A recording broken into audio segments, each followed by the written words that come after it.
The weather in March was enough to give you whiplash. 80s one day, 40s the next.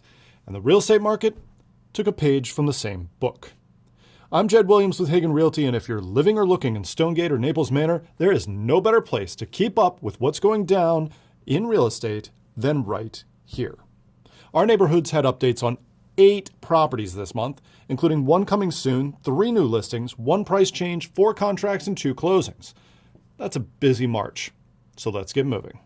We'll start off with 12 Jaystone Court. It's a 4-bedroom, 2.5 bath, 3,300 square foot colonial in Naples Manor.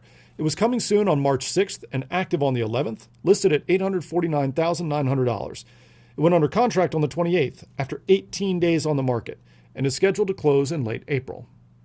14004 Northwind Drive is a 5-bedroom, 2.5 bath, 2,444 square foot split level in Stonegate. It went straight to active in January, listed at $635,000. They went under contract February 11th after 27 days on market, but that contract fell through just 5 days later, and the listing was pulled off the market.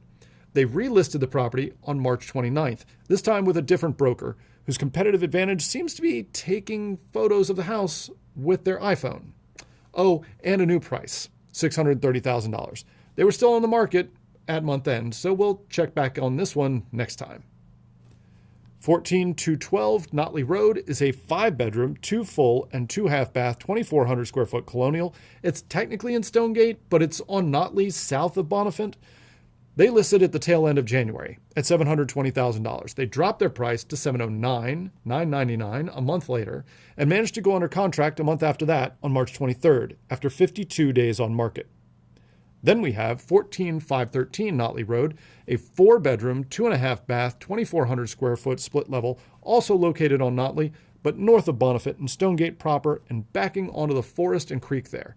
They were coming soon in January, went active in February, priced at $649,900. Now, if you recall, I said this one was underpriced and would sell quick. And whew, yeah, was I right.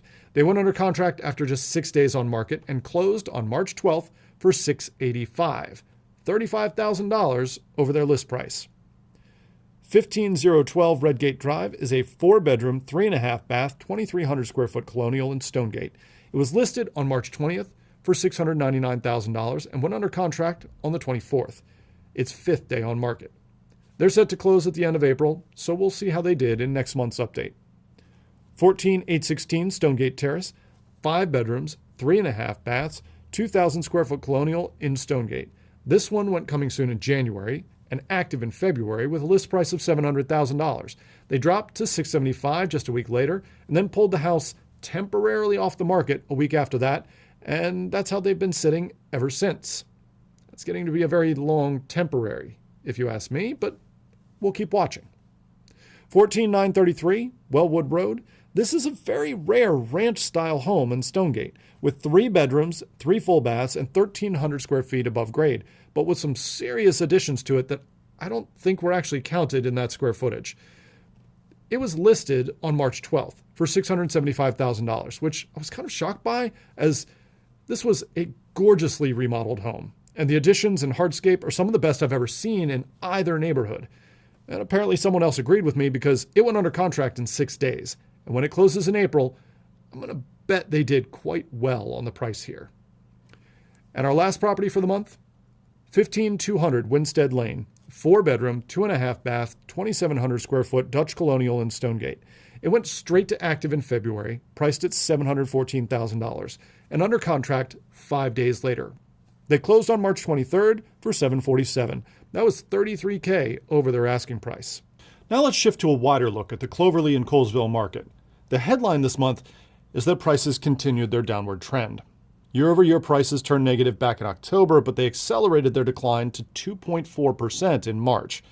I think the decline is still going, but it has certainly moderated, which is hopefully good news.